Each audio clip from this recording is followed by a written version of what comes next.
Hello everyone. सो कैसे हैं आप सभी? आई होप आप अच्छे होंगे। एंड टुडे हम इस वीडियो में हम फाइनेंसिंग अकाउंटिंग के इम्पोर्टेंट टॉपिक्स एंड कुछ क्वेश्चंस देखेंगे।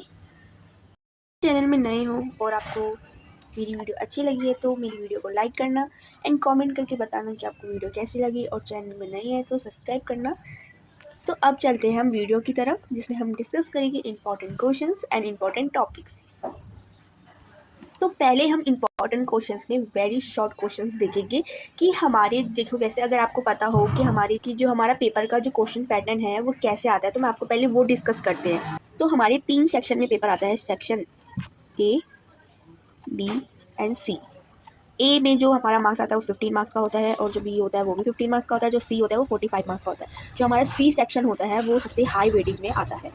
अब जो हमारा सेक्शन ए होता है, जो हमारा 15 मार्क्स का आता है, उसमें जो हमारा एक क्वेश्चन होता है, मतलब हमारे टोटल क्वेश्चन तो 5 आते हैं, जिसमें से हमें अटेम्प्ट भी 5 करने होते हैं। ठीक है, अटेम्प्ट भी 5 करने होते हैं, या आंसर भी हमें 5 ही देने होते हैं।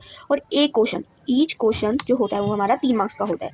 तो जब भी 3 इंटू 5 इज टू 15। ओके, तो मतलब सेक्शन ए में हमारा कुछ ऐसा होता है, एक क्वेश्चन हमारा 3 मार्क्स का होता है और हमारे 5 क्वेश्चन होते हैं, और हम मल्टीप्लाई करिए तो हमारा सेक्शन ए जो होता है वो 15 मार्क्स का होता है। अब हम सेक्शन बी के बारे में बात करते हैं, जो वो भी हमारे सेक्शन बी का जो वेटेज होता है वो भी 15 मार्क्स का होता है। इसमें हमारे 3 क्वेश्चन होते हैं, मतलब टोटल जो क्वेश्चन दे रखे होते हैं वो हमें 3 दे रखे होते हैं, जिसमें से हमें अटेम्प्ट करना होता है 2, मतलब एनी 2 क्वेश्चन अटेम्प्ट करना होता है, और एक क्वेश्चन मतलब ईच क्वेश्चन जो हमारा होता है वो 7.5 मार्क्स का होता है। ओके, तो ऐसे ही करके हमारा 7.5 और अटेम्प्ट हमें 2 करने होते हैं, तो मल्टीप्लाई बाई 2 वो 15। तो हमारा जो सेक्शन 2 होता है वो 15 वेटेज का होता है। और जो हमारा सेक्शन सी होता है उसमें हमारे टोटल क्वेश्चन जो दे रखे होते हैं वो 5 दे रखे होते हैं, और हमें अटेम्प्ट जो करने होते हैं वो हमें 3 अटेम्प्ट करने होते हैं, और हमारा एक क्वेश्चन जो होता है, ईच क्वेश्चन हमारा 15 मार्क्स का होता है। और जो सेक्शन सी को है, मतलब जो सेक्शन सी है वो 45 मार्क्स का इसका वेटेज होता है। तो सबसे ज़्यादा लोग पहले सेक्शन सी करना प्रीफर करते हैं। तो चलो अब हम सीखेंगे वेरी शॉर्ट क्वेश्चन जो हमारे सेक्शन ए में। वेरी शॉर्ट क्वेश्चन में कैसे क्वेश्चन पूछे जा सकते हैं? तो first, define accounting and book keeping. तो हमें इसमें डिफाइन करना पड़ता है कि अकाउंटिंग क्या होता है एंड बुक कीपिंग क्या होता है, ये भी पूछा जा सकता है। And importance of hire purchases.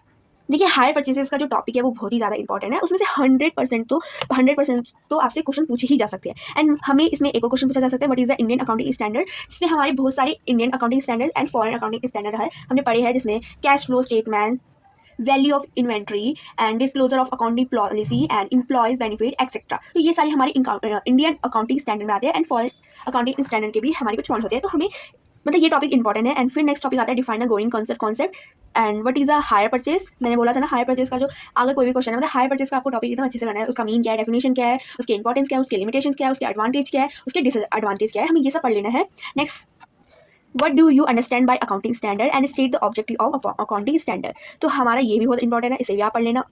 अब हम नेक्स्ट क्वेश्चन आएगा, शॉर्ट आंसर क्वेश्चन। ये हमारा सेक्शन बी में आता है, जो 7.5 का एक क्वेश्चन होता है। फर्स्ट क्वेश्चन जैसे कि हमसे पूछा जा सकता है, what are accounting principles and describe its limitations. Accounting principle क्या है और इसके लिमिटेशंस बताओ। एंड सेकंड क्वेश्चन में हमसे पूछा जा सकता है, मीन बताओ हायर परचेज सिस्टम का and difference between hire purchase system and credit purchase system. तो ये मैं बोल रही हूँ, मैंने आपको कितने बार बोला, ये एकदम 100% है, आप इसको पढ़ के तो जाइए चाहिए। समझ में आया?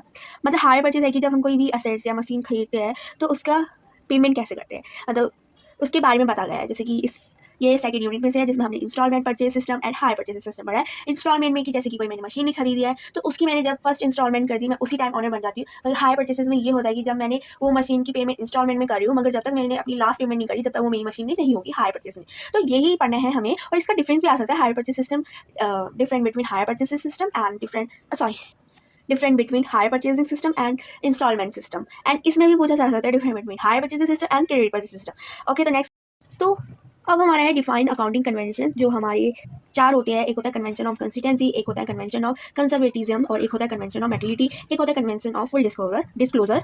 तो इसमें हम ये डिस्कस करेंगे। अब हम पढ़ेंगे लॉन्ग आंसर क्वेश्चन की लॉन्ग क्वेश्चंस हमें कैसे पूछे जा सकते हैं, जैसे कि what do you mean by final account and what is the object to preparing it.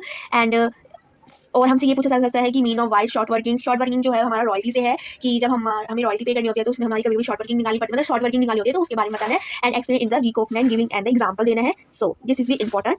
And एक, write the short note on the following suspense account inter department transactions and goods in transit. Next, what do you mean by accounting principles? What do you mean by accounting principles? Define money measurement concept and realization concept. हमारे accounting में बहुत सारे concept है, जैसे कि money concept, separate business entity concept, going concern concept, cost concept, matching concept, realisation concept and etcetera. And accounting convention मैंने बताए थे, ये भी बहुत इंपॉर्टेंट है, तो पढ़ लेना। एंड अकाउंटिंग स्टैंडर्ड, ये भी बहुत इंपॉर्टेंट है, वेरी वेरी बोल सकते हैं। एंड ये अकाउंटिंग ऑब्जेक्ट्स, अकाउंटिंग के ऑब्जेक्टिव, एडवांटेज एंड डिसएडवांटेज, ये भी इंपॉर्टेंट है, पढ़ लेना। And what is the hire purchase advantage and disadvantage, ये भी बहुत इंपॉर्टेंट है, तो पढ़ लेना। मतलब हायर परचेज मैं आपको बोलूँ 100%, हायर परचेज का पढ़ के जाना, अकाउंटिंग की थ्योरी पढ़ के जाना, एंड थोड़ा प्रैक्टिकल भी पढ़ना है। मैं आपको बताऊंगी क्या क्या क्वेश्चन पूछे जा सकते हैं, मतलब basically. And what is the accounting equation, how we can present it in और accounting book, and difference between book keeping and accounting, ये भी इंपॉर्टेंट है, कभी कभी पूछा भी जा सकता है, तो पढ़ लेना। तो देखिए हमारी जो फाइनेंसिंग अकाउंटिंग है उसमें हमारी 4 यूनिट है, 1, 2 एंड 3 एंड 4, 4 यूनिट है, जिसमें हमारी जो फर्स्ट यूनिट है उसमें हमारी जो थ्योरी है, मतलब जो थ्योरी है उसका वेटेज बहुत ज़्यादा है, मतलब जो हमारी थ्योरी है उसका वेटेज बहुत हाई है, जितना उसका न्यूमेरिकल का वेटेज ज़्यादा नहीं है। देखिए थ्योरी में आपसे क्या पूछा जा सकता है, यानी कि जनरल एंट्री तो पूछी जाएगी, हाँ मतलब general entry is numerical, but ये पूछा भी जा सकता है, नहीं भी पूछा जा सकता है। एंड थ्योरी में कन्वेंशन, कॉन्सेप्ट एंड अकाउंटिंग की limitation, accounting standard and accounting principle, ये तो बहुत ही ज़्यादा इंपॉर्टेंट है। तो यूनिट 1 में से ना आप इतना तो पढ़ ही लेना।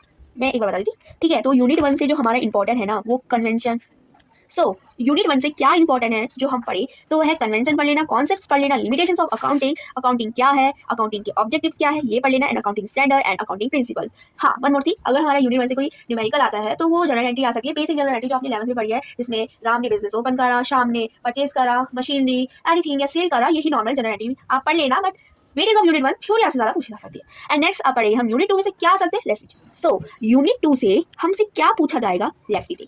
तो हाँ, मैंने आपको कितने बार बोला, जब से ये वीडियो स्टार्ट हुई है मैंने बोला है कि हायर परचेज तो भाई वेरी वेरी इंपॉर्टेंट क्वेश्चन है भाई। हायर परचेज की तो मीनिंग पढ़ लो, डेफिनेशन पढ़ लो, एडवांटेज पढ़ लो, डिसएडवांटेज पढ़ लो, एंड हाँ one more thing, difference between hire purchase and instalment purchase या तो credit instalment purchase. And next इस यूनिट में हमें इंटरेस्ट एनालिसिस टेबल भी बनाने की बोली है, तो ये भी आप पढ़ लेना। और इसमें हमें जनरल एंट्री बनना मतलब देनी पड़ती है, मतलब बनानी पड़ती है। जैसे कि मैंने इंटरेस्ट एनालाइज टेबल बनाई, तो उसी को देख के मुझे अपनी एंट्री करनी है बायर के अकाउंट में, मतलब एक बार हम बायर के अकाउंट में एंट्री करेंगे और एक बार हम अपने सेलर के अकाउंट में एंट्री करेंगे। तो ये पढ़ लेना भाई, यूनिट 2 में से इतना ही पढ़ना और कुछ नहीं पढ़ना। तो अब हम आते हैं यूनिट 3 में, हमसे क्या क्या पूछा जा सकता है, क्या क्या पढ़ना है, लेट्स सी। तो जो हमारी यूनिट 3 है उसमें से हमारा डिपार्टमेंट में जो डिपार्टमेंट का है ना, कि हमारे डिपार्टमेंट कैसे, मतलब तो जो हमारा यूनिट 3 में से डिपार्टमेंट वाला है ना, उसमें से सिर्फ थ्योरी ही आएगी, कोई न्यूमेरिकल नहीं आएगा, ओनली थ्योरी। और थ्योरी भी बहुत मुश्किल से आएगी, क्योंकि इसका जो वेटेज है ना यूनिट 3 में से वो ब्रांच से आता है। कहाँ से आता है, ब्रांच से आता है। तो ब्रांच का थोड़ा टॉपिक है भारी, इसमें से आपसे जनरल एंट्री पूछी जा सकती है, एंड इसका एक न्यूमेरिकल बेस क्वेश्चन आता है, वो भी पूछा जा सकता है। सो हमारा यूनिट 4 है ना, उसमें इंसॉल्वेंसीज से क्वेश्चन पूछा गया था, इस बार इंसॉल्वेंसी से क्वेश्चन पूछा गया था, तो इसे भी कर लेना अच्छे से। एंड रॉयल्टी से भी पूछा गया था, इंश्योरेंस क्लेम से थ्योरी आई थी। तो रॉयल्टी का अकाउंट बनाना है, जिसमें हमें अपनी रॉयल्टी पे करनी होती है लैंडलॉर्ड को, तो इसका एक न्यूमेरिकल आता है, एंड इसकी जनरल एंट्री भी होती है, न्यूमेरिकल एंड जनरल एंट्री होती है, तो वो भी कर लेना। तो इसमें हमें इंसॉल्वेंस, रॉयल्टी एंड इंश्योरेंस क्लेम, जब आपकी बिजनेस में आग लग जाती है तो हमने इंश्योरेंस ले रखा होता है, तो उसमें इंश्योरेंस क्लेम कैसे करें, तो वो बताया जाता है। तो इंश्योरेंस क्लेम हमारे 3 टाइप्स के होते हैं भैया। First is fire insurance claim, मतलब आग लगने से हमारे कौन कौन से इंश्योरेंस क्लेम होते हैं, मतलब कोई भी बिजनेस, कोई भी कंपनी ये 3 इंश्योरेंस तो लेके रखती है अपने कंपनी के बेनिफिट के लिए या प्रोटेक्शन के लिए। तो जो हमारे फायर इंश्योरेंस, मतलब फायर की वजह से हमारा नुकसान हो जाता है, तो हम क्लेम करते हैं इंश्योरेंस को कंपनी। तो कौन कौन से होता है, एक होता है हमारा loss of stock, tangible fixed and loss of profit. ठीक है, तो हमारा अगर लॉस हो गए स्टॉक तो जब हम क्लेम करते हैं, या लॉस हो गए टेंजिबल फिक्स एसेट्स तो हम जब भी क्लेम करते हैं, या लॉस ऑफ प्रॉफिट, मतलब ये हमें लेने पड़ते हैं जब भी हम क्लेम कर पाएंगे। अगर हमारी कोई कंपनी ने लॉस ऑफ स्टॉक, मतलब स्टॉक का वो इंश्योरेंस ही नहीं कराया और उसकी आग लगी, तो वो भाई इंश्योरेंस नहीं मांगेगा कंपनी से, बोले इंश्योरेंस कंपनी बोली भाई आपने तो हमसे इंश्योरेंस लिया, ये तो आप किस बात का इंश्योरेंस मांग रहे हो। So and thank you so much, and thank you so much. बस इसी वीडियो में इतना ही, हमने सब डिस्कस कर दिया फाइनेंसिंग अकाउंटिंग के important question. Any doubt, any queries, तो कमेंट, दिक्कत है तो कमेंट करना।